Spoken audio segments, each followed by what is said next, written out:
sitting upright. That's a good thing. 3 beers in. this time. Well, 1.5, but I'm getting there. But I wanted to finish my thought on what Jason Blum said, because I feel like every time we get there, we go go on off the rails, a man. tangent. That's what we do. You can tell we're frustrated. Yes. But Blum said, they said, what if in a year from now, which again, it looks like if things keep going the way they are, in a year from now we're going to be in the exact same position, unfortunately. They asked Jason Blum, what are you going to do? Is video on demand release on the table? He said yes. He said, in a year from now, next October, come hell or high water, Halloween Kills is coming out to be consumed by the public. So you could have just done that this year, buddy. I almost wonder if there's a little bit of I wish we would have just done a VOD release to begin with. I mean, let's be honest. Again, you're not going to make back what you spent on the movie, but in reality, Halloween Kills wasn't made for a huge amount of money. It wasn't. So you don't. The problem is they're not going to make the profit margin, right? And that sucks. That really fucking. Let's sucks. be honest though. Think about the lesser. Yeah, maybe you might as well call them lesser. The lesser named horror movies that they put out on video on demand this year, with The Craft being one of theirs, all of a sudden a sequence of The Craft is coming out. Yeah. And they're putting it straight to VOD. And that's something that could have been a theatrical release too. You know, I don't know if it had done well. You don't think? No, I don't think. My thing is, they pulled Candyman too. They pulled Candyman, and that was that wasn't even supposed to happen. Originally, Candyman Phil went into the Halloween slot, and then they came pulled out that last Friday, and they pulled that shit 2 months before.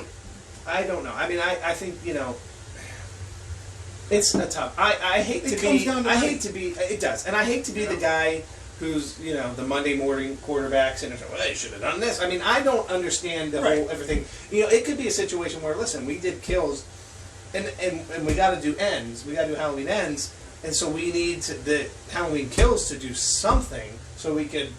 Right. You know, because God, the worst thing that could happen would be for them to half-ass release Halloween Kills, for it to totally tank, and then turn around and say, we got to pull the plug. I don't think they can, though.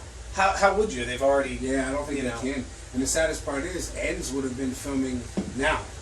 But that's going to be pushed back. Right. So now Ends doesn't come out until 2022, we think. We hope. Yeah. I don't foresee them releasing it on Halloween. I don't foresee them backtracking. I don't either, man. I would love that little surprise, but I doubt it. But if they do, know that my basement is open. Yep. I'll pop the popcorn. Yes. You know, and that would be the happiest of happiest Halloweens of all time. Fuck Christmas. We already got our Christmas come Merry early. Christmas, exactly. But then, if we're talking Halloween Kills, we haven't had a chance to sit and talk about this yet. Me and Kevin touched on it a little bit on certain aspects, but you know, there's a lot about this movie. And we were talking about doing this a few months back, and we unfortunately didn't get a chance to get together and do it. And so my notes are long since history. But a lot of stuff that we didn't get to talk about was the fact that, like, they're bringing back returning characters from '78. So you're getting Sheriff Brackett, Marion Chambers. I can't talk. Yeah, you're getting Nurse Marion Chambers coming back. You got Tommy Doyle coming back. Lonnie. You got Lindsay Wallace coming back. You got Lonnie. Lonnie, who wasn't even a big character, but he's going to be. Lonnie had what, maybe 2-3 scenes in the original Halloween. Yeah. They're not bringing him back for Halloween Kills, and he is a completely huge part of the story. And they're bringing, they're doing these flashback scenes, which I always said, I really thought that the Halloween 2018 missed the boat on that. And you know why they didn't do it? Because Carpenter didn't have to. Well, I didn't like what they were planning on doing though. Rewriting the ending. I wasn't on board with that. What I wanted was to have a bridge from Halloween in 1978, from the moment where Loomis looks out the window and sees that he's not there, to 2018. Yep. I wanted to see a bridge. I didn't need to see a reshoot of the ending. I wanted a bridge. I wanted in between the two. Yep. I wanted to see, and a lot of people are against this. I'm not against this. I wanted to see Michael getting caught. Yeah. I wanted to see a beat up, shot up Michael getting caught, because the reason I wanted to see that, and a lot of people are going to disagree with me on this, but I believe that it actually strengthens the idea of his character, brings him down to earth, reinforces the idea of what he actually is. As Laurie Strode says in Halloween 2018, Michael Myers is a man. Now here's something that you just touched on something that's perfect, because again, if you don't realize this, Halloween '78 And nothing else after that mattered until 2018. Right, he's been in jail. And then 2000 Kills, and then eventually Halloween Ends. So here's the thing, he touched on that. A lot of people don't realize that Michael hasn't evolved in the other movies from part 2 to part 4 to part 5 to being this evil that no one knows what he is because he won't die. He hasn't been this. He was a human being who escaped a mental institution, who went after random girls on Halloween night. And that's it. Don't count there's no motive. Else the only motive Michael Myers has is he likes killing people. Yep, that's it. You saw when he got out of the damn institution in 2018, that man went on a killing spree. His ass was pent up frustration for 40 years. He's ready to fuck people up, and he did that. And they did a good job with it. Yep. Now, I have other criticisms of the movie. I wanted to see more suspense, more stalking scenes, stuff like that. Whatever. These are things that it's fine because as it was, the sequel was very, very good. Best sequel we've gotten. Yeah. And that's coming from a person who I have like Halloween 2 in my heart. I love Halloween. It's like it's like the little brother you love. Here's my thing, dude. I've always said this about Halloween 2. You disagree if you want, that's fine. To me, Halloween 2 is the perfect sequel. It did it. Carpenter hates it. Yeah. But I think it's a perfect sequel. Well, I like the idea of it picking up exactly on the night that it left off. That's what I liked about stuff like that. And then now again, you don't know what death is. I mean, you just don't, right? You don't know. You don't know what death is. And he just runs away. Shut up 6 times. No, I mean Halloween 2 had its issues. One of my favorites is when they reshot Michael being shot off the balcony. He's standing on the on a platform. Yeah. And the gun goes off 7 times. 7 times. I shot him 7 times. What? I shot him 6 times. What? I shot him 8 times. They fucking reshot the movie. I think you missed. What? I think you missed. You let him out. By the way, if you get a chance to interact on Twitter with the Sheriff Brackett Twitter account. Oh, I can only imagine, man. Oh my God, it's so much time. Because you'll say something to him and he'll retweet it, and he'll retweet it with like a line from the movie. Oh, that's great. Like, damn them, or what was the other day he said? Damn you for letting them out. I said, look, something like, they were talking about some Haddonfield carnival, because they're in character. Geez. I was like, yeah, I heard Dr. Loomis went to the shooting range and shot a thing, and the retweet was like, I think he missed. That's awesome. So anyway, it's just fun. But so anyway, getting back to Halloween. So yeah, I think I'm hoping with the reshooter with the which I think the Lonnie Get Your Ass Away From There is going to make an appearance in the new one because what it seems to me is the flash, at least one of the flash. I'm hearing we're going to get multiple flashbacks. I don't know. Again, who knows what comes up. We're going to get at least about a good 15, 20 minutes of flashbacks throughout this movie. Yeah, which is a lot, which is dangerous. It's dangerous. It's dangerous, but here's what I think. I think reintroducing the old characters from the original. You have to. I think it's going to be each character is going to get a memory. Because there's going to be people that I think aren't going to remember who Sheriff Brackett was, who Tommy Doyle was, who Lindsay Wallace was. Because those characters, after 78... Yeah. With the exception of, you know what? Again, nothing else is canon. Those characters after 78, they disappeared. Yeah. We know nothing about them. Right. We don't know what happened with Sheriff Brackett over the years. We don't know what happened to Nurse Chambers over the years. But they all essentially were part of the Halloween 78 massacre. You know, and it does seem like they're going to take. It does seem like they're going to take a big page out of Halloween 4's playbook, with an angry mob of townsfolk. Yeah. Only this time made up of characters. They do better than they did in that one, though. I know they end up. Shit! It's Ted Hollister. Hopefully they don't shoot poor Ted. And they might. Hopefully, because. But anyway, So, but what I want to see is Michael being apprehended. Is that wrong? Do you disagree? And I think that's how. Okay, so the big rumor was we're getting a returning character from 2018. If you really dissect it, man. But I don't think Hawkins is going to be alive. No, he got stabbed in the neck and then ran over twice. Unless he's the new Michael Myers. I'm telling you, dude, we're not going to get Hawkins as far as, hey, he's alive and well, and maybe in Haddonfield Memorial. We're going to get Hawkins in a flashback scene. Right. that shows he was there. And maybe you could even say Hawkins survived that brutal, heinous attack. But even if he did, he's in a trauma bay somewhere, and he's not going to be talking or fighting Michael. Now, maybe he is alive in a bed, and he has a flashback. Right. But let's be honest with this, though, too. Look at the way they left Jamie Lee Curtis at the end of 2018. She ain't going to be up and well, and not in the first half of the movie, at least. She's not going to be up talking about, we got to kill Michael Myers. Now, she may be in a bed talking that bullshit, and she may pull out some IVs or take that motherfucker with her and go to fight at the very end, but she's going to be down and out, too, I think you're going to see a huge homage to Halloween 2 in this one. Yeah. Where you already know we're getting Haddonfield Memorial. You're getting Haddonfield Memorial. Yeah. Jamie Lee, Laurie's going to be in Haddonfield Memorial. Yep. While she's in the hospital, shit's going to be going on in the street as these people, they all found out that Michael's escaped. He's come back. He's up to his old shit again. They're going to be out trying to get him. How much do you want Sheriff Brackett to be Mr. Garrett? Essentially. Take the hammer. Yeah. I mean, Brackett's going to die. I mean, he's going to die. I think we know Lindsay Wallace is going to die because, listen, there is a scene in that little trailer they released when Michael's got her by the throat up against a car. Yeah.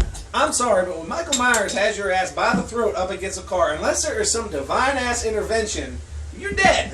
We're talking pent-up frustration, Michael Myers. Yeah. I would not want to be Lindsay Wallace in that moment. So I think she's going to get it. I do think a couple of the characters will survive. I think Tommy Doyle will survive. I tell you this. By the way, they tried to get Paul Rudd for that. I think it's hilarious. I know, dude. That would have been kind of fun. Would have been good. He wanted to do it too. Yeah. I think we're going to get. Let's just think about it. It's called Halloween Kills. Mm-hmm. I think that kill count's going to be high. I'm hearing for a Halloween movie, it's going to be high. I'm hearing they're saying that it's going to approach Friday the 13th numbers. Wow, that's a lot of fucking people. And I think you have expendable characters like Julian's mom. Right, they're creating these. They're creating these characters. And I think maybe she's the nurse, but I don't know if that's true. The nurse, whoever. Remember in the nurse, whoever that is coming back. He was walking down the sidewalk. And he was gonna. To give you that visualization, he was gonna kill her. Yeah. And then her husband came out. And got in the car. What's interesting to me is I wonder if she is like a cop because she has a gun. Like she was holding like a cop. Yeah. So I wonder. I mean, I don't know. There's a lot of speculation, but I wonder. I think each character is going to get their own flashback. Yeah, which makes me wonder if maybe Hawkins is still alive in the hospital somehow. Let me just say that I hope Sartain isn't back. Well, he got his head If that man had his head completely squished... Yeah. Wait, I got to do the... Say something. Yeah. Best part of the whole fucking movie. I hated that character. Well, I hated that character too because I realized what he was there for, but I hated the character. But you know what?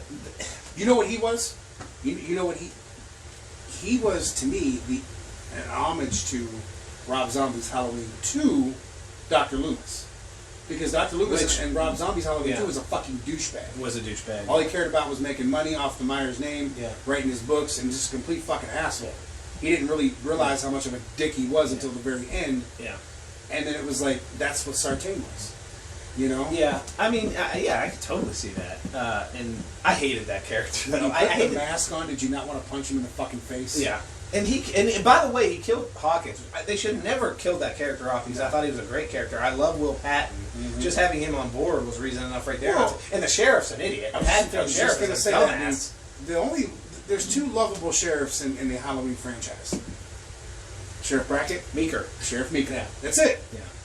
And Meeker doesn't even exist in this timeline. No. Maybe there'll be another sheriff in this movie or Deputy Meeker. Who knows? Yeah. Who knows? But he doesn't exist in this timeline. So you have Brackett, but this new sheriff, he's fucking worthless. Michael Myers escaped, and he's just like, meh. Yeah, he didn't get fucked. Oh, you mean the... Yeah. He's old. He's old. Yeah. He's old, but he's killing motherfuckers left and right. Okay. Yeah, so I hated that. I mean, I don't hate that there's an idiot sheriff. That's fine. He is an idiot. I hated that they killed off Will Patton. I hated who killed him off. Yeah. At least let Michael get him. Yeah. Because there's some history there. You know what I mean? Yep. Well, essentially, Michael did kill him. Wearing a mask, at least. Yeah. Michael's mask. You know what I didn't understand about that? Here is a probably late 60s, early 70s year old doctor. Yeah. Who drug a huge Michael Myers, put him back in the car across the entire road, and picked him up and put him in the back of a Jeep. Yeah, that ain't gonna happen. Is that believable? No. I know it's movies. I know you can do whatever you want in movies. Well, here's another thing. This guy's a doctor, right? So one would assume that he's highly educated. Right. He's a doctor of psychiatry. He understands how these guys tick. How are you going to study Michael Myers for 4 fucking decades and think that that motherfucker is not going to kill you the minute he gets an opportunity? I don't care how nice you are to him. And that's the thing I think that Dr. Loomis knew. I don't think Dr. Loomis cared about dying. No. I think he knew that he knew that if he, now we're including the whole franchise here, I think he knew that Michael was not just human. I think he knew that Michael was pure evil. Yeah. And I think he also knew that anytime he encountered him, there was a possibility that he was going to die. Sure, of course. Look at Halloween 5. When he's standing right there trying to say, you know, that's your little niece and blah, blah, blah, blah, blah. And he thinks that, you know, Michael acts like he's listening, and all of a sudden he slices his fucking right across the chest. Halloween 2, the minute he gets close enough to Loomis, he takes a scalpel right there. Yeah. But Loomis, I think he knew that, though.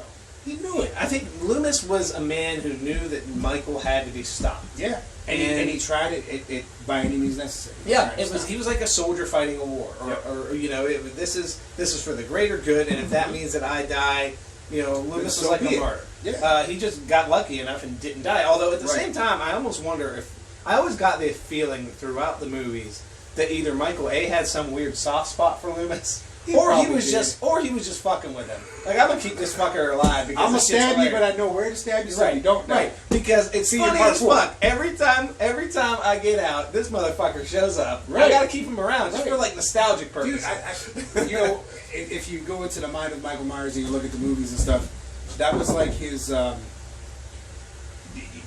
was his. So you had, you know, Batman had his villains, right? Right. So Loomis was your Batman. Yeah.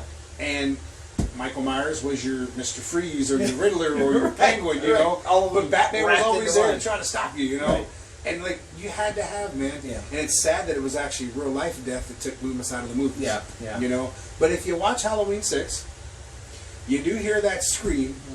So it leads you to believe one of two things. He walked back into that building and saw that he was gone and the mask was just there, or Michael killed him. We don't know what really happened in that. No one's ever told you, but we do know that when H2O picks up, we do find out that Loomis passed away, was being cared for by Nurse Chambers, who obviously came back into the mix, who was coming back into the mix again from a different timeline. And, you know, we find out that Dr. Loomis did pass away. It's sad that...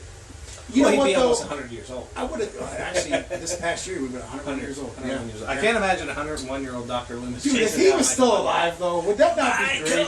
Michael! He'd be in a little motorized wheelchair. Michael! Go home, Michael! God damn it! Go home! So we get returning characters. Yeah. We get Haddonfield Memorial. Yes. Which is a character in its own. It's a character in its own. Another character in its own that's a structure is the Myers house. Yes. Now, in the new movie, they said the Myers house was torn down. Yeah. So this is going to be flashback. You're going to see the Myers house. That's a perfect way to bring it back into the fold. Yes. You know? I mean, we get to see... I can't wait to see how they make it look. Obviously, they're going to put this on a soundstage. Yeah. But I can't wait to see how it looks, man.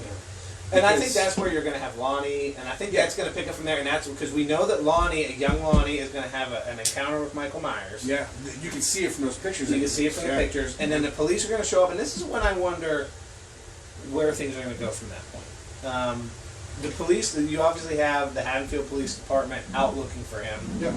I don't know, it's real interesting. There are a million different things they could do. Well, they laid the groundwork for us in 2018 with Lonnie's son. Who was then dating Laurie's granddaughter. Yeah. Who's also going to get his comeuppance very soon. Oh, yeah. Dude, he's one of those characters that you want to see die. He's a fucking dick. Yeah. Well, and that's the thing. You know, one of the big criticisms my wife had was like, they didn't kill that motherfucker. He needed to... I'm like, there's going to be a sequel, and that motherfucker's getting in. And you know why I think they waited? Because now they're introducing his dad into the fold. And now you'll see the pain on the dad's face when his son's dead. Yeah. And will probably end up being dead, too. Yeah. Because he's probably going to try to fight Michael over it, and he'll fucking kill him. Yes, too. yeah. Because one thing you don't do is fight Michael. No. You're right from Michael. Tommy Doyle tries with a bat. I'm not so sure how that's going to work out. I think Tommy Doyle, of the returning characters, I think Tommy Doyle is the safest. I think Brackett's 101 years old. He ain't going to make it. No. I think Laurie's daughter's going in this one. I think they'll keep her. Oh, her daughter. Yeah, I'm thinking of the granddaughter. The granddaughter's sticking around because the granddaughter's going to be the new Laurie Strode at the end of the series. Yes, because Halloween Ends isn't the end of Halloween. It's the end of the end of the Laurie Strode Michael Myers story. Yeah. Right, which means I do believe that at the end of Halloween Ends, Laurie is going to be killed. Dude, if you don't kill her, let's be honest. You can't end it. I don't think she's going to come back after it ends. I really don't. No. I think at that point, Jamie Lee Curtis is looking at least 66, 67-ish years old. I think she's really enjoying these. Oh, I think she is too. But I think there's also a little bit of professional pride in this, and it's funny because she doesn't like horror movies. No. She's very open about it. She doesn't even like the Halloween movies. No. She hated Resurrection. Yeah. And I think that's what brought her back to 2018 was to be able to retell the story the way that it should have been. Yes, and they had to sell her on a character. Absolutely. They had to give her... It's very political for her. Let me just say this. I think as much as we had our doubts when we found out who was involved, not so much Blumhouse, but the one guy that... Blumhouse is always a positive. What the hell is that guy's name? The one that does Danny McBride. Danny McBride and the dude from Pineapple Express, the director. Right. David Gordon Green. Yeah. When I heard those two were involved, I was a little nervous, and I know you felt the same way. My alarm's going to go off and it's going to throw us out there. But we both felt the same way about... It's a weird combination. Yeah.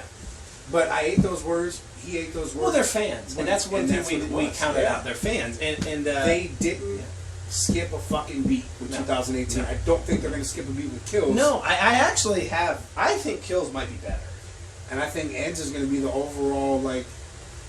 They made 2018 knowing they were already going to do 2 other movies. They knew it. They knew they were going to make a trilogy. They didn't tell us that, but they knew it. But we need to take a break, right? I think we do. All right, we will be right back.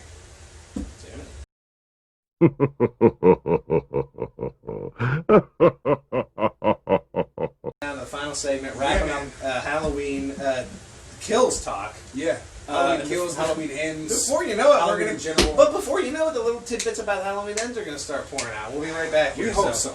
Hopefully. There should be a trailer at some point. You know, here's the thing, man. With a year wait now it's going to be even longer, obviously. But now we haven't got a poster, we haven't got a trailer, we got that little piece of teaser. And we have a year now. It doesn't make logical sense to release. You know what sucked about that teaser? I have to say it, man. Hey, we're going to cancel Halloween Kills until 2021. But here's this little teaser. Here's what you're missing. Fuck you. I do think that was done with the best of intentions. It was. I think, all right, deep down, I think they feel bad, obviously. I do. These people put time and effort and money into a film that they wanted the die-hard Halloween fans to see. Not just your average everyday person who goes, oh, I'm going to go see Halloween Kills. Right. This is for fans. Right. And granted, I know that Jason Blum is an executive of a major company, and David Gordon Green is a director, and Ryan Turek is a producer, and all these guys have to put on a certain face, public face, but I do feel like they go out of their way to interact with the fans, especially the Halloween community, and they put up with some bullshit. No, they do. Because we as fans can be very, very... we get angry. We can be very pushy. We want our trailer, we want it now, and they have... Fuck, the first day after filming, people were like, well, where's the trailer? Yeah. The first day of filming? Yeah. Okay. Yeah. Here's a snippet of 2 seconds. Oh, there you go. There's right. trailer. Yeah. You know? I feel like they try. I do feel like they try. And I think that they appreciate the fans. I think in deep down it's in their best interest probably not to release it right now. Mm-hmm. But do we feel that way? No. Because we're diehard Halloween fans. We want to see it. We want to see it now. We want that. Yeah. Dude, I'll tell you what. As simple as it sounds and as dumb as it may sound to some, the release of a movie this year fucking sounds great. Yeah. Because we haven't had a chance to maybe dive into something else that makes us happy because everything's been taken from us. We've talked about and that makes it harder. And when they delayed it, we didn't even know how much we were going to lose at the time. This was right at the beginning of the thing. Who knew that we were going to get a year wait? So essentially 2 years. Yeah. 2 years. So my thing is, and here's a question for you. Obviously, you have your initial emotions. The movie's delayed. Yeah. You know, and I love sitting here talking about it. I really do enjoy the speculation. You know, I love the pictures and I love all the shit that's being... There's a lot of shit that we talked about even through text or on the phone that has come to light since then. Yeah. That we've seen pop up in different stories, in different pictures, and we're like, oh shit, we talked about that. I'm not going to answer that. Have you checked the children? Oh, I think Billy's calling for Agnes, or what was it, Agnes and Billy? But wasn't that, dude, on a tangent for a second, but for 1974, I know that a lot of movies were different in that time, and you could do a lot of more disgusting kind of shit than you can today. But man, them phone calls were vulgar as fuck. They were. And Black Christmas, if you haven't seen it, 1974 Black Christmas, not the remake, and not the remake of the remake that isn't really a remake. Original. Did that make any sense? Because it didn't to me, but I said it anyway. The remake's not bad. The remake's fun. But the original, 1974 Black Christmas, if you haven't seen it, it is a fucking must-watch in October, December, or any time of fucking year. Great fucking movie. Yeah. And if you haven't seen it, that'll be a good thing to tide you over to wait for Halloween to come out. Because no, fantastic movie. I love it. And I do love the old school ringing of the phone. That's cool. Oh, yeah. Which I'm not answering because it's probably going to be... Don't fucking answer that shit. Don't answer that shit. No. In reality, it's just a solicitor that doesn't even speak English saying, Scam hello, have you voted today? Yeah, fuck you. No, but Michael voted. Michael did vote. He did.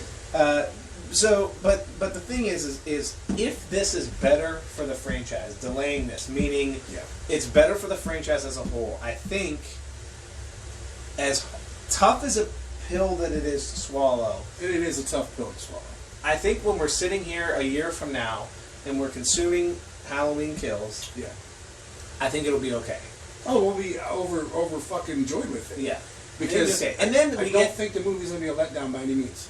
No, not at all. No, and that's the thing. I feel like they feel like this is one of their big deals, and it also was a kick in the nuts. Though it was a double kick in the nuts when they also took Candyman away from us.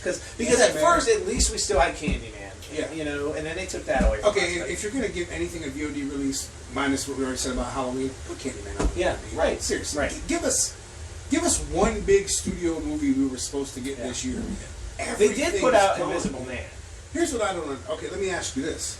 But that had already been out in theaters prior to that. So 2021 is looking to be the year of horror because everything got canceled. Everything got pushed over. You're looking at a new Texas Chainsaw Massacre. You're looking at Halloween. Is that done? Is that going to be ready? It's not done, but it is projected for 2021. And I would like to do a breakdown on that because I am not as up on that because I don't know if you know this. Well, those movies shift about. People talk about the Halloween timeline. Chainsaw Massacre is no different, dude. No different. Chainsaw Massacre actually did this idea, did the Halloween 2018 deal before with the. Well, you have your original that came out, you know, in the 70s. Then you have not Halloween, sorry, Texas Chainsaw Massacre 2. Then you have Texas Chainsaw Massacre 3. Then you have Texas Chainsaw Massacre: The Next Generation. And then you have the remakes. Let's do remakes. A remake, a sequel to the remake, a sequel to the remake, a prequel to the remake, and you're like, wait, what? Yeah. And then, years later, a sequel to the original movie. And then they turn around and do the fucking prequel to the original movie, which sucked, by the way. I wasn't a fan. I didn't like it. No. And then, now we're talking, I think, another sequel to the original movie. So it's is that what this is going to be? Is the direct sequel to the original? Yeah. I like the idea, though. First of all, I liked the... not the prequel, the sequel, the most... You have to really think about it later. What words do I use? The one with Alexandra Daddario, the one we were talking about earlier, where she was the lead. You know what my favorite part of that whole movie was? The beginning. Yes! I love that they recreated the house. You got Gunnar Hansen, who was obviously Leatherface in the original, but he wasn't in that one. Right. You had Bill Moseley take over the character of Drayton Sawyer. Yes. Who was in the sequel to Texas Chainsaw Massacre as Chop Top. Yeah. You had the original John Dugan came back as Grandpa. Mm-hmm. You had so much little throwback and fun in that opening scene. Yeah. It may have fell off a little bit during the movie, but... And then Marilyn Chambers obviously coming back now is the girl that he was her grandma. Her grandma, yeah. Which I thought was super cool. I actually really enjoyed the movie. Now, and I don't know if I ever told you this, I mean, for me, it's Halloween and then the Texas Chainsaw Massacre. Those are my top two. Those are my top two favorites as far as that goes. I like Friday the 13th. I like Nightmare on Elm Street. I like all that. I like Candyman, I like Leprechaun, I like all that shit, but it is Michael Myers. But without these two, none of this other shit exists. And people don't give Chainsaw Massacre enough credit. No, they give all the credit to Halloween, and Halloween deserves the credit. Some people watch the original Texas Chainsaw Massacre and they're bored. I can see that. But to me, there's a lot of fun in that movie, dude. Oh my god! But I know what my biggest joy was, and I think I told you this before, was my friend Rachel years ago. She was here and we were watching the movie. Doesn't do well with horror movies, and we were watching Texas Chainsaw Massacre, and I knew the scene where they're pushing, she's pushing Franklin through the woods, and they're calling, and he comes out of nowhere, and all of a sudden, dude, just I love it. She jumped and screamed so fucking loud, and I laughed so hard. It is a pure joy for me to see people that don't watch these type of movies watch this shit and react to it, like the ending of Sleepaway Camp. Yeah. I tell people all the time, if you've never seen Sleepaway Camp, you ain't ready for the ending. Right. Let me tell you. And if you have seen it, you still ain't ready for the ending. I love people's reactions. Yeah. We've told the story numerous times about Frank's reaction to Sleepaway Camp. One of my favorite things. Movies like that, they don't exist anymore, man. Sadly enough. No, it's something. There's a certain, and I know this as a person who is myself trying to write things and get things done. Yeah. There are certain things you have to do nowadays, not only because you can't do the things that they used to do, obviously. Well, we said it though, the more real life the story is in a horror movie today, the more people kind of go towards it. But there are things that people expect in a horror movie now. Absolutely. There are the things that you have to placate to every horror fan, and there are different types of horror fans out there, and you have to nowadays you're aiming for a broad audience. That's why the genre is so huge. It is, and that's where doing the independent movies is a benefit, because you can do what you want. Yep. From a creative standpoint, you don't have to worry about it. But if you're looking at something like Halloween or a Texas Chainsaw Massacre movie, you are doing a major studio release, and you have to placate to all these different things. You have to placate to the studio. They don't like rated R anymore because they know that they want people to go see these movies. So you got to worry about that. You got to worry about, do I have enough of the jump scares? Do I have enough of this? And all of a sudden, your idea of what this movie should be is turned into something totally different, and that's just the way it works. It's not the days of going to see The Exorcist in the theater when it came out and people vomiting and leaving the theater. Mm-hmm. You don't have that today. Most people sit there and laugh at horror movies. Yeah. Because they don't take it in the 70s and stuff like that, man. Even go back to like the 60s and 50s. You had movies like, Dracula's and your Hammer horrors and all your stuff like that, your Universal horror movies. Yeah. Those were scary to people. Yeah. And then the 70s happened, and you had The Exorcist, you had Black Christmas, you had Halloween. And those movies scared the fuck out of people. The Omen and shit. Damien's a creepy little bastard. Yeah. I'm not afraid of him, but he's a creepy little bastard, Yeah. And then you got into the 80s, and stuff like The Shining and stuff came out. And movies like that. And now you have like your ghost stories. And you have your slashers. Which is, the ghost story stuff is overdone nowadays, I think. You know what I think ruined the ghost stories, honestly? Paranormal Activity. Yeah. It killed it, dude, because you had like 8 movies in that franchise. I saw one of them and was like, I'm good. No, the Conjuring movies, the first one especially, was great. Those are good. I'm looking forward to the new one. I am too. Yeah. But yeah, man, I really think, and I hope that we're seeing with the new Halloween the rebirth of the slasher genre, because I think if you're a horror fan, my 2 favorites are slashers and creature features. I love slashers and monsters. Yeah, man. Those are my 2 favorites. There are a lot of paranormal movies that I just don't have interest in watching. It's been done. Yeah. It's been overdone. I'll do zombies because, despite the fact that zombies have been done and overdone, it's just fun. You know what hurt the zombie genre was The Walking Dead, and I love The Walking Dead. I've been a fan of The Walking Dead for. I think the zombie genre was peaking, and then I think The Walking Dead came along and burnt everybody out on it, and it's like, I've had enough of that. It'll come back around again. I gotta say, man, if we're gonna wrap this up, I gotta ask you something I probably never asked you before. Okay. As a Halloween fan of the entire franchise, I want to know your top 3 movies in the entire franchise. I know that's hard, and I want to see how well we match up. You want to go movie for movie, or you want to go your 3 and then my 3? Do you want to start at 3 or start at 1? You know what? Doesn't matter which order. Just whatever 3 that are your favorite. We'll go movie by movie. All right, back and forth. I'll start. I'm going to go with the obvious one first. Halloween 1978, and you might as well just get that one out of the way. And I'm going to agree with you that is on the top of my list also. Yeah. I got to put Halloween 2018 in there. And that's a good choice, man. But you know what? I got to counter you with Halloween 2. I love it. I can't help it, man. And this is where I have a problem because I also loved Halloween 4.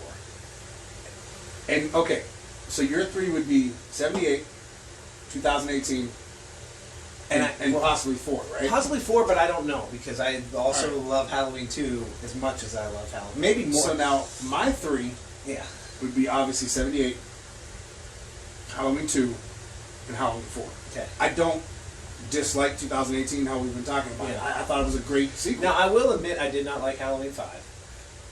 I have soft spots for Halloween 5. Really? I mean, I've seen it 180,000 times.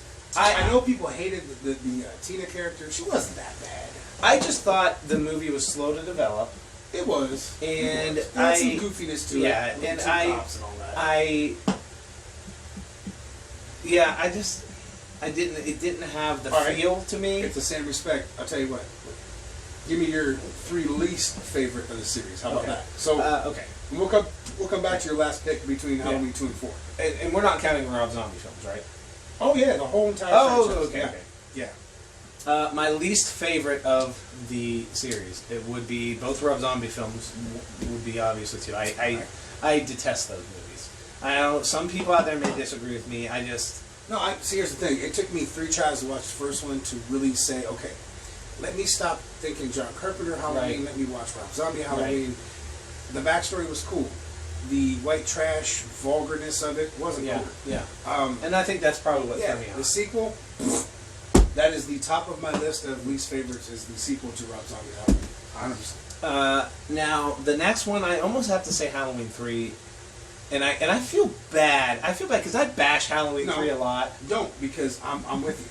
So we go Rob Zombies and we go Halloween 3 only because I don't dislike Halloween 3. I actually like it for the movie that it is. It's a great cheesy horror movie. I don't like it as part of the Halloween franchise. Yes. That's why it goes on my least favorite. Yeah, and I feel bad about it. I feel bad because you know something. But the thing is my friend Darren, the guy that we were talking about him earlier.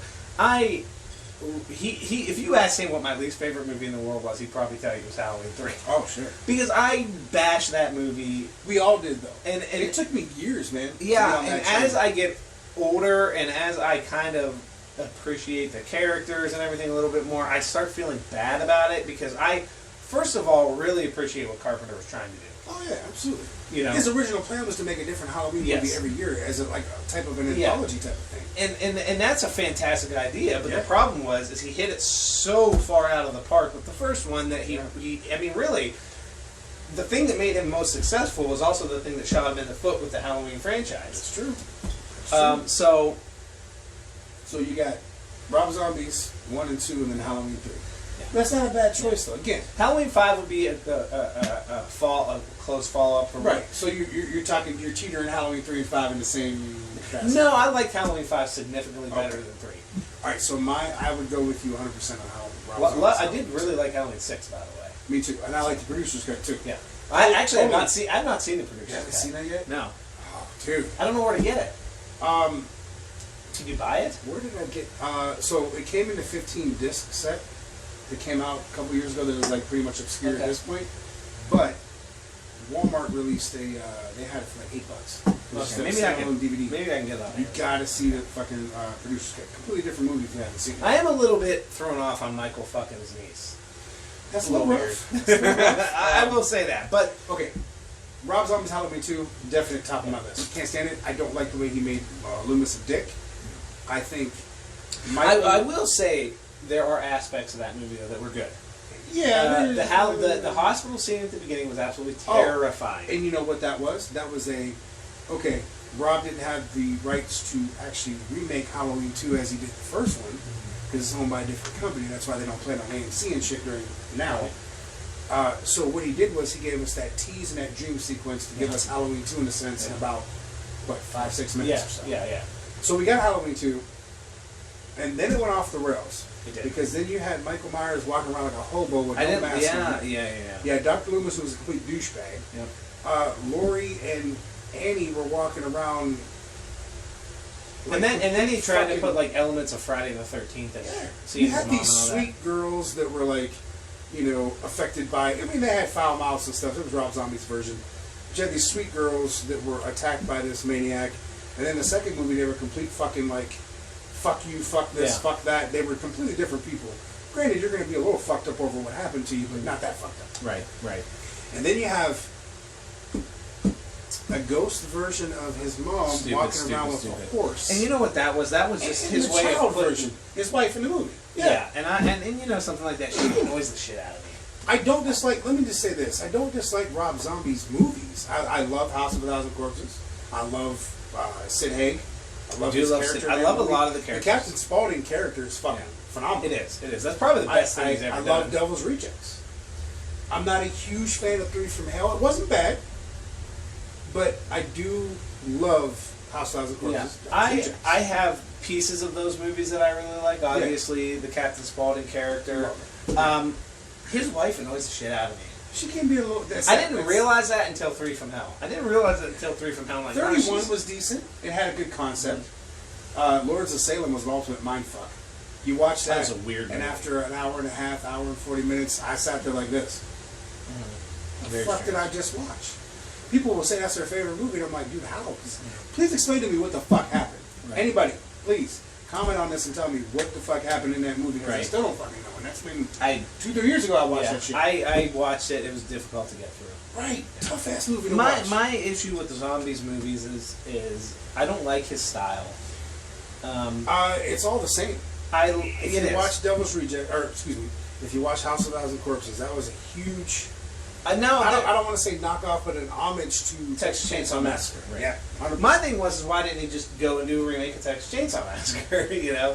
You know what? I don't. Which I'm glad he didn't. No. I'm glad he did. No, there were elements of that movie. I love the 1970s throwback stuff. Yeah.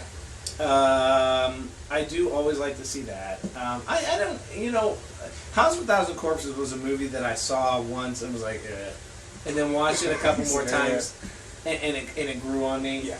Devil's Rejects was fun. It's a horror movie, but it's a road movie. Yeah. And if you didn't feel bad at the end of that movie, that's one thing I give Rob Zombie. He took a group of maniac killers, okay, and he made you feel fucking bad for them at the end of that fucking movie. And anytime that you hear Freebird, if you don't fucking feel like, holy fuck, because you think about the end scene, you're not human, dude, I'm just saying. But then the 3 from Hell just felt like it never was going to end. 3 from Hell was Devil's Rejects rebooted. Yeah. And Spaulding was only in it for a minute. And I was just going to say, dude, here's where I felt cheated. I understand Sid Haig was ill at the time. But I feel like if you watch that movie, they had already filmed. And then they were lucky enough to get Sid for the very small scene that they got him. And if you watch that, you realize they don't mention Sid again until way late in the movie. So essentially, the mention of Sid way late in the movie was the only mention we would have got of him. Yeah. Until they were lucky enough to get him that one day for those few hours to knock out the scene that he did. Yeah. And you can see the poor man was sickly at the time. He still played the character to a motherfucking hilt. He did. But I feel like Rob slighted him big time in that, because that mention you got later in the movie was basically, fuck, he lived a long life, whatever, fuck him. And it was a blow-off. Yeah. Like, dude, he was a huge character in the films. That movie. He made those movies. Dude, Captain Spaulding's character in the first one was fucking great. He was even better in the second one. And I love Bill Moseley's characters. Me too. He's very good. Bill Moseley is a good fucking... He is. I don't want to say actor, and it's not a knock to him. He's a good character actor. He's a good character actor. He's fucking great with Chop Top. Oh, Price is fucking brilliant great. character. Otis. Yeah. And really in all 3 of them, even 3 from Hell, he played it good. He did. The Otis character itself was fucking phenomenal. Yeah. Dude. And it shows that here's a guy who made this movie in, 1980 something, in Texas Chainsaw Massacre 2, is still rocking that shit today. Yeah. And deserves better roles in certain movies. He should be in a lot more stuff. Yeah. I thoroughly agree. That's one thing I'll say about Rob. He takes a good group of people that I think normally are put in lesser... Well, he got the most out of guys like Sid yeah. and guys like... Dude, Sid Haig had been around. I think his career was 60 years. Yeah, he got the most out of him. He got the most out of Bill Moseley. Which, well, I mean, you can say that Bill Moseley's shining moment was Chop Top and Texas Chainsaw Massacre too. Yeah. But yeah, I mean, you know, I'm listen. Lick my plate, you dog dick. Just saying. Just want to throw it out there. I'm not gonna sit here and listen. I know that Rob Zombie's movies, just because I'm not a fan of the style, right, doesn't mean that other people don't like it. It's some just are hit or miss, some are good. And again, a lot of the characters I really liked, and I don't know if that's a testament to Rob Zombie or a testament to the people playing the characters. Right. But you know, but anyway, I digress. You know, before we wrap it up, though, I have to throw my third least favorite real quick. I want to hear it. I got to go Resurrection. Forget the Resurrection. Yeah, I don't hate Resurrection like most people do, but I dislike Busta Rhymes like Sartain wearing the Michael Myers mask. So let me ask you this real quick before we do completely wrap up this episode. But let me ask you this: I saw this the other day, and I maybe didn't say this to you. Someone asked the question, do you consider Busta Rhymes someone that played Michael Myers because he wore the mask? No. Absolutely not. No. That'd be like saying Sartain was Michael Myers. Well, you had Ben Tramer in Halloween 2. He's not Michael Myers. Absolutely not. I don't know. That's even. It's someone that wore the mask making fun of Michael Myers. You know? Yeah, I didn't hate Resurrection. As a standalone movie that involved Michael Myers. The first 15 minutes were phenomenal. Yeah. I love the fact that everybody thinks Michael's fucking stupid. And let me just say this. That man went to the mental institution. He framed that dude. Yeah.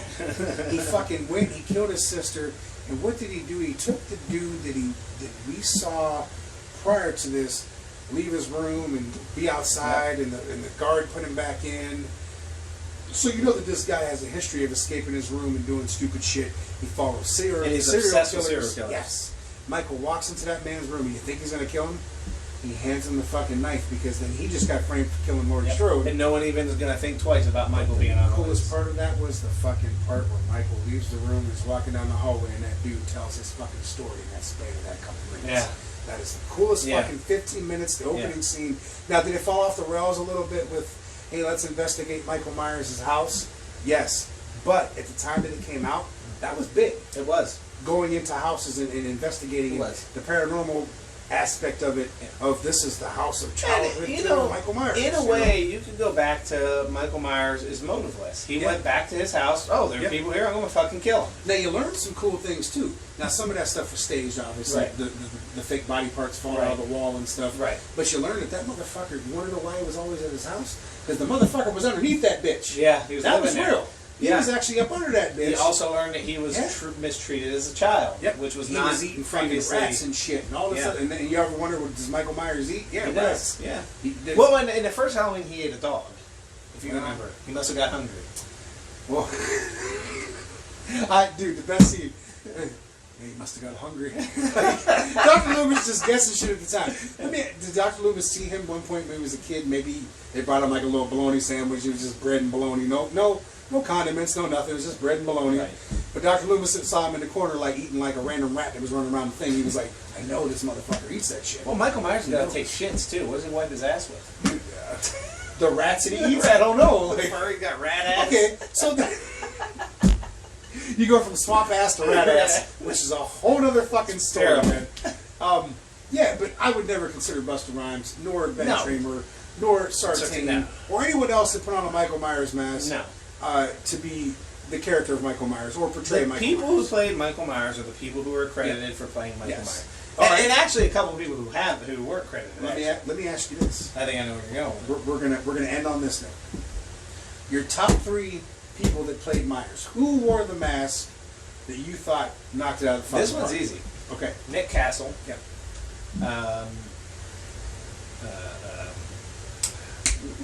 James Jew Courtney. Oh, absolutely. And Dick Warlock. We just said the same. Here, I'm going to tell you mine. Nick Castle. Obviously, the man fucking tore it apart. Unpopular decision on my part, and probably his too, because some people don't agree with this. I think Dick Warlock did a phenomenal job as Michael He did. He slowed him down a little bit. But he added something to the character that all the people that played Michael after that picked up on. And here's the thing, too, what people don't think about is Nick Castle gave us Michael Myers in 78. Nick Castle gave us a small preview of Michael Myers, because really he's not in the movie all that much. Right.